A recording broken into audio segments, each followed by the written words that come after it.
Bonjour tout le monde, bienvenue dans cette nouvelle vidéo. Nous allons parler encore de géométrie dans l'espace, un des chapitres faits en terminale en début d'année.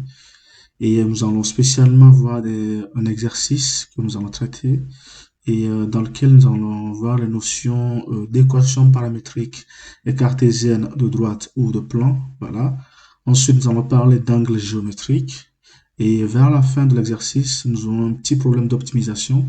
J'avoue que voilà, que l'optimisation n'est pas beaucoup fait en terminale. Il y a très peu de lycées qui le font. Mais bon, nous allons en parler. Et quelques propriétés du chapitre. Sans plus tarder, voici l'exercice que nous allons traiter. L'exercice se concentre sur la détermination d'un angle maximal, sur un angle géométrique. Donc, je lis l'énoncé. Dans l'espace, on considère un tétraèdre ABCD, dont les faces ABC, ACD et ABD sont des triangles rectangles et isocèles en A. Voilà. On désigne par E, F et G les milieux respectifs des côtés AB, BC et CA. On choisit AB pour unité de longueur et on se place dans le repère orthonormé A, AB, AC, AD de l'espace, bien sûr. Question 1. On considère par P le plan qui passe par A et qui est orthogonal à la droite DF. On note H le point d'intersection du plan P et de la droite DF. Question 1A. Donnez les coordonnées des points D et F. Coordonnées de points. Question B. Donnez une représentation paramétrique de la droite DF. Question C. Déterminer une équation cartésienne du plan P. Question D. Calculer les coordonnées du point H. Question E. Démontrer que l'angle EHG est un angle droit. C'est-à-dire, voilà, que c'est un angle qui mesure 90 degrés. Question 2. On désigne par M un point de la droite DF et par T le nombre réel tel que DM soit égal à TDF. On note alpha, la mesure en radian de l'angle géométrique EMG. Donc l'angle géométrique EMG. Et le but de cette question est de déterminer la position du point M pour que alpha soit maximal. Pardon. Question 2A. Démontrer que ME au carré est égal à, voilà, tout ça. Question B. Démontrer que le triangle MEG est isocèle en M. On déduit ainsi que ME fois sinus, voilà, tout ça. Bien.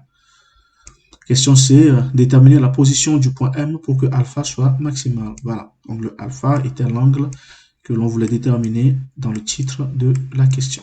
Nous allons maintenant dans le vif de la résolution de cet exercice. Donc je commence par faire un petit schéma. Voilà, le schéma que vous voyez ici. Voilà. Pour représenter les points A, B, C, D et le repère AB, AC, AD, ainsi que les milieux respectifs des segments AB, qui est E, AC qui est G, et BC qui est F. Donc, comme l'énoncé le dit en fait, les triangles AB, AC et AD sont des triangles isocèles en grand A. Grand A qui est le centre de notre repère, donc pas le centre, mais plutôt l'origine de notre repère. Donc, le repère orthonormé, je le remets ici pour que nous l'ayons à côté du schéma. Et la question A nous demande de déterminer les coordonnées des points D et F. Le point D, il est là, voilà. Le point F, il est là.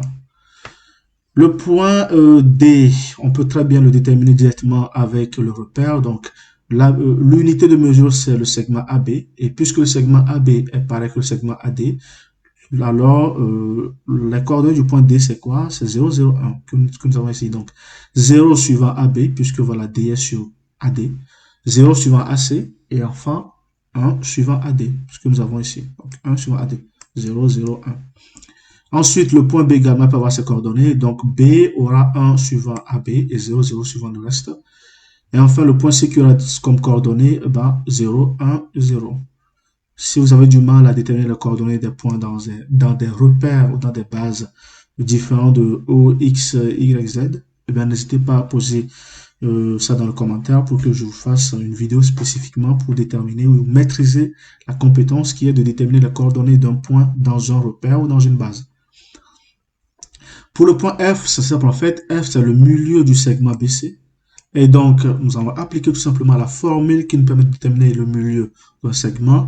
Eh bien, c'est la somme des coordonnées des deux extrémités du segment divisé par 2. Donc, x de B plus x de C sur 2, et ainsi de suite, et ainsi de suite.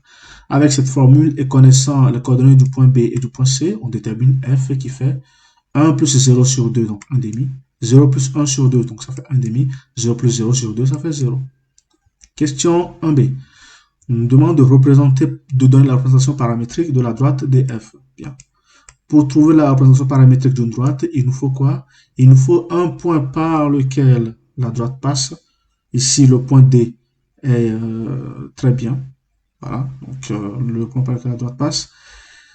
Voilà, donc je l'ai précisé ici, la droite DF passe par D. Mais il nous faut également un vecteur directeur de cette droite. Nous pouvons déterminer le vecteur DF, puisque connaissant les coordonnées des points D et F, on détermine le vecteur DF. Et donc, le vecteur directeur U n'est que quoi? U, c'est un coefficient K fois DF. C'est ça notre vecteur directeur. Ce coefficient K peut être égal à 1, 2, 3 et ainsi de suite. Il suffit que K soit appartienne à grand Z étoile, c'est-à-dire sauf 0 pour ne pas annuler le vecteur DF. Très bien. Ici, j'ai pris K qui est égal à 2, parce que voilà, le 1 demi se transforme en 1, donc ça fait 2 fois tout ça. 2 fois 1 demi qui fait 1, 2 fois 1 demi qui fait 1, et 2 fois moins 1 qui fait moins 2. Donc j'ai pris K égale à 2 pour mon vecteur directeur U. Connaissant donc le vecteur directeur U, ainsi que le point D, eh ben, on détermine l'équation par la représentation paramétrique de la droite DF. Il faut savoir que quoi? La représentation paramétrique d'une droite, c'est quoi? C'est x, y et z tel que, donc y tel que x égale à quoi? A plus K1 fois T, y égale à quoi? B plus K2 fois T, et z égale à quoi? Donc c'est B ici, C plus K3 fois T. A, B, C sont les coordonnées du point par lequel passe la droite, donc le point D dans notre cas. Et puisque le point D c'est 0, 0, 1, ben on a quoi? 0, 0 et 1, le 1 qui est là. Et K1, K2, K3 sont les coordonnées du vecteur directeur. Donc on a 1 fois T, donc ça fait le T du X, 1 fois T pour le T du Y, moins 2 fois T, d'où le moins 2T ici. Voilà. Donc il faut savoir que la représentation paramétrique d'une droite passe par un vecteur directeur et un point par lequel passe la droite en question. Et donc, cette représentation, c'est sous la forme de ce système de trois équations où x est égal à quoi? Aux coordonnées du point par lequel passe cette droite et aux coordonnées du vecteur directeur fois t. Voilà, c'est ce que nous avons ici. Bien. Question suivante. Il s'agit de déterminer l'équation cartésienne du plan P. Le plan P passe par le point A qui est l'origine de notre repère, l'énoncé le précise. Et on sait également que le plan P est perpendiculaire à DF. Oui, bien sûr. Parce que le plan P est perpendiculaire à DF, nous l'avons ici. Voilà. Le plan P qui passe par A et qui est orthogonal à la droite DF. C'est précisé par l'énoncé. Donc, pour déterminer l'équation cartésienne d'un plan, il nous faut un vecteur normal au plan et un point par lequel passe le plan. Donc, le point, il est là. Le vecteur normal reste quoi? Reste un vecteur U, voilà, qui est collinéaire à la droite qui est normal au plan. DF, nous avons ses coordonnées. Donc, DF, le vecteur DF a pour coordonnées ça. Et donc, le vecteur U reste le vecteur directeur, non, le vecteur normal, pardon, au plan.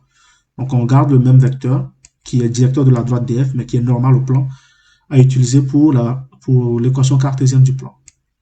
Bien. Une fois qu'on a ces deux données, donc le point par lequel passe le plan et le vecteur normal, eh bien l'équation cartésienne c'est quoi? C'est que sous la forme AX plus BY plus CZ plus D est égal à 0. Sachant que quoi? Que A, B, C sont les coordonnées du vecteur normal et D est déterminé par le point A. Et donc, ici, A égale à 1, donc on a X, 1 fois XX. B égale à 1, donc 1 fois Y, Y. C égale à moins 2, donc moins 2 fois Z, moins 2Z, plus D. Donc, le plan passe par A veut dire que les coordonnées du point A vérifient cette équation. Donc, on remplace X, Y, Z par les coordonnées 0, 0, 0. Et donc, nous aurons D égale à 0. Donc, nous avons la constante D. Puisque D égale à 0, l'équation cartésienne du plan revient à quoi? X plus Y moins 2Z, tout simplement. Question D. Il s'agit de calculer les coordonnées de H, qui est l'intersection du plan et de la droite DF. Donc, c'est un peu comme si c'est un projeté orthogonal de la droite DF sur le plan, puisque la droite DF est perpendiculaire au plan et donc orthogonale au plan. Voilà. Donc, pour avoir ça, nous allons utiliser deux choses, notamment la représentation paramétrique de la droite DF et l'équation cartésienne du plan P. La représentation paramétrique de la droite DF, on l'a déjà déterminée de l'autre côté, donc je la remets ici, en remplaçant bien sûr x, y, z par xh, yh, zh, puisque la droite DF passe par le point H qui est bien sûr l'intersection des deux, du plan et de la droite. Donc, les coordonnées de H vérifient la représentation paramétrique de la droite DF, mais les coordonnées de H vérifient également l'équation cartésienne du plan. Nous avons deux éléments. Bien. En insérant xh à l'intérieur de l'équation cartésienne, YH aussi et ZH dans l'équation cartésienne, nous obtenons quoi? Nous obtenons cette équation qui est égale à 0, que nous allons développer pour obtenir cette équation et réduire pour avoir 6t égale à 2. Donc t égale à quoi? 1 tiers. Avec t égale à 1 tiers, on peut retrouver les coordonnées de XH, YH et ZH. T égale à 1 tiers, donc XH égale à 1 tiers. Voilà. YH égale à 1 tiers. ZH égale à quoi? 1 moins 2 tiers qui fait 1 tiers. Voici les coordonnées du point H qui sont demandées plutôt. Question suivante, c'est de démontrer que l'angle EHG qui est un angle droit, donc égal à 90 degrés. Nous connaissons les coordonnées du point E, du point G et donc du vecteur EG. Ben, il suffit de quoi? De montrer par exemple que EH scalaire HG est égal à 0. Voilà. Et donc, pour ça, il faut calculer EH ou bien le vecteur HE toujours et le vecteur HG. Voilà. Donc, EH est calculé comme ci. Si vous ne comprenez pas comment est-ce que vous avez trouvé ces coordonnées, vous me le dites dans le commentaire. Je me ferai le plaisir de vous le détailler. Et HG qui est égal à ça. On calcule ainsi le produit scalaire de HE et HG qui doit normalement donner quoi? 1 sur 6 fois moins 1 tiers, voilà, plus moins 1 tiers, donc c'est 1 tiers fois 1 sur 6, plus moins 1 tiers fois moins 1 tiers. Donc 1 sur 6 fois moins 1 tiers, ça fait moins 1 sur 18. Moins 1 tiers fois 1 sur 6, ça fait moins 1 sur 18. Et moins 1 tiers fois moins 1 tiers, ça fait 1 sur 9. La somme de tout ça, c'est quoi? C'est moins 1 sur 9 plus 1 sur 9 qui fait 0. D'où le produit scalaire qui est égal à 0 à ce niveau. Et si le produit scalaire de ces deux vecteurs est égal à 0, c'est que l'angle entre ces deux vecteurs et donc l'angle au point H est un angle droit qui est égal à 90 degrés. Question 2a. Il s'agit de démontrer que la distance ME au carré est égale à 3 demi de t au carré moins 5 demi de t plus 5 sur 4. L'énoncé nous dit que quoi? Que dm est égal à t fois df, vecteur bien sûr, et que alpha c'est quoi? C'est l'angle EMG. Nous allons donc partir sur cette égalité plutôt. Donc dm, en appliquant la relation de Chasles, nous avons DE plus EM qui est égal à dm. Voilà, nous avons ça, relation de Chasles. Ce qui implique que quoi? En remplaçant dm par son expression dans cette égalité, nous avons DE plus EM est égal à TDF. Nous recherchons quoi? ME. Donc, nous allons échanger les places de E et de M pour obtenir ce que nous avons là. Donc, ME, c'est quoi? DE moins TDF. Nous connaissons les coordonnées des vecteurs DE et DF. Et donc, ME, c'est égal à quoi? Les coordonnées du vecteur DE et les coordonnées du vecteur DF. En faisant le calcul, nous obtenons donc 1 demi moins t fois 1 demi. 1 demi moins t fois 1 demi, donc ça fait 1 demi moins t fois 1 demi. 0 moins t fois 1 demi, ça fait moins t sur 2. moins 1 plus t que nous avons ici. Voici donc les coordonnées du vecteur ME. Et avec ces coordonnées, nous pouvons avoir la distance ME qui est donc la norme du vecteur. Donc la norme de ME est donc la distance ME tout court, qui est la racine du carré de toutes ces coordonnées. Voilà, carré de ces coordonnées. Et donc le ME au carré, c'est quoi? C'est le carré de la racine qui revient tout simplement à ce qu'il y a sous la racine. Nous allons donc développer l'expression pour obtenir ça. Nous allons réduire l'expression et nous allons aboutir normalement là-dessus. Voilà. N'hésitez pas à prendre du temps pour regarder les calculs et comprendre exactement toutes les étapes par lesquelles je suis passé afin d'aboutir à la démonstration qu'il voulait. C, Q, F, D. Question B. Une demande de démontrer que MEG est isocèle, donc le triangle MEG est isocèle en M. Donc, si le triangle MEG est isocèle en M, c'est que EM est égal à quoi? GM. Donc, ME est égal à MG. C'est ce qu'il faut indirectement démontrer pour que le triangle soit isocèle en M. Pour ça, il faut calculer ME et MG et montrer que les deux sont égaux. Nous repartons toujours de l'expression DM est égal à TDF. Cette fois-ci, en appliquant la relation de chasse, là, nous insérons le point G et non le point E. Avec cette relation, nous aboutissons sur cette expression. Il faut suivre les mêmes étapes quasiment qu'avec le calcul de ME au carré. Et donc, nous remplaçons les coordonnées de DG dans l'expression et les coordonnées de DF dans l'expression pour aboutir à ça. Donc, les coordonnées de DG, les voici, et les coordonnées de DF, les voici. En faisant le calcul, nous obtenons quoi? MG qui fait moins T sur 2, 1 demi moins T sur 2, 1 moins 1 plus T. La norme de MG, c'est la racine carrée de tout ça. Et nous retombons sur quoi? Sur ME au carré. En développant ce calcul-là jusqu'à la fin, nous aboutissons sur ce que nous avons obtenu également pour ME. Lorsque vous regardez bien, vous allez voir que quoi? Que c'est la même chose. Puisque MG au carré est égal à M au carré, et sachant que MG et ME sont des distances donc obligatoirement positives, alors MG est égal à ME. Et donc, par conséquent, le triangle MEG est isocèle en M. Ce qu'il fallait démontrer. Maintenant, il demande d'en déduire que voilà, que ME fois sinus alpha sur 2, alpha que je rappelle, c'est l'angle EMG. ME fois sinus alpha sur 2 est égal à 1 sur 2 racine de 2. Donc, j'ai fait un petit schéma pour représenter le triangle MEG. Voilà. Représenter ce que signifie E alpha. Alpha, c'est quoi? C'est tout cet angle. Voilà. Et donc, puisque EMG est isocèle en M, la hauteur sépare, donc cette hauteur-là, sépare le triangle exactement en deux parties. Donc, cet angle ici est le même que cet angle. C'est pour ça que j'ai nommé ça alpha sur 2 et alpha sur 2. Ça, c'est uniquement parce que le triangle est isocèle en M. Et donc, en appliquant les propriétés trigonométriques dans le triangle MEG, pas MEG plutôt, non, dans le triangle MHE, voilà, nous obtenons quoi? Sinus de alpha sur 2. Donc, sinus de alpha sur 2, c'est quoi? Côté opposé qui est EH ou encore EG sur 2. Parce que H sépare EG en 2, donc EG sur 2, que nous avons ici. Divisé par quoi? L'hypoténuse qui est EM ou ME. Et dans ce cas, le 2 descend en bas. Donc, le 2 va redescendre en bas ici. Et on sait que quoi? EG, c'est quoi? C'est racine de 1 demi. Voilà, c'est ça EG. Puisque nous connaissons la distance EG via le vecteur EG avec les coordonnées des points E et G, nous pouvons calculer la norme du vecteur EG qui va nous donner la distance EG, donc la racine de 1 demi. Et donc sinus alpha, c'est quoi? C'est racine de 1 demi sur 2 ME. Or, ME, c'est quoi sa valeur? On n'a pas besoin de le déterminer puisque quoi? Il suffit de ramener le ME ici. Voilà. Donc, nous aurons ME fois sinus alpha sur 2 est égal à quoi? 1 sur racine de 2, parce que racine de 1, c'est égal à 1 sur 2, qui fait 1 sur 2 racine de 2, tout simplement.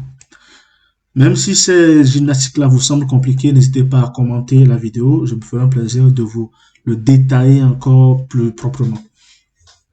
Dernière question, question C.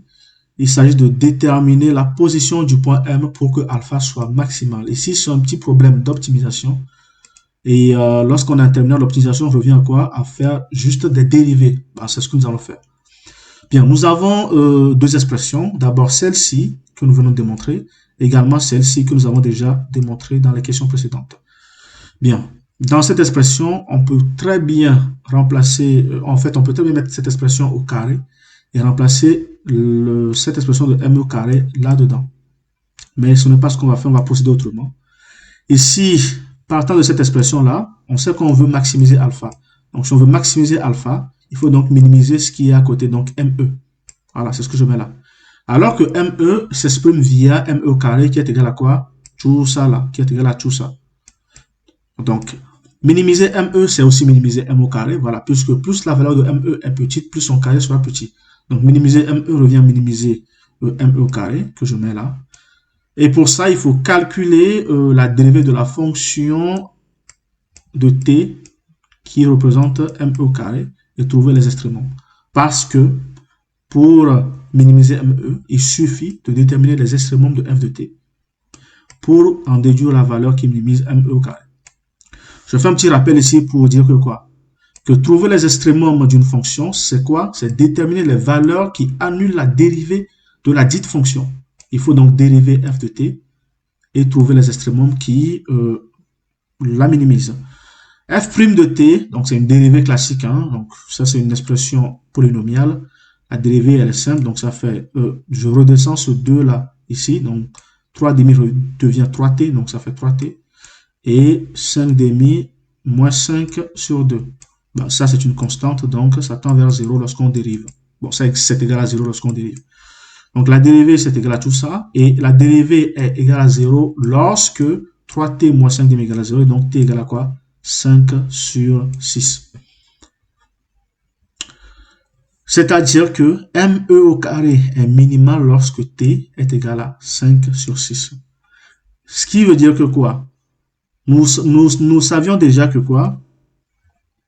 Que dm, pour avoir la position du point M, bien sûr, puisque M appartient à la droite df, dm c'est t fois df. Voilà, je parle de cette égalité dont l'énoncé nous parle.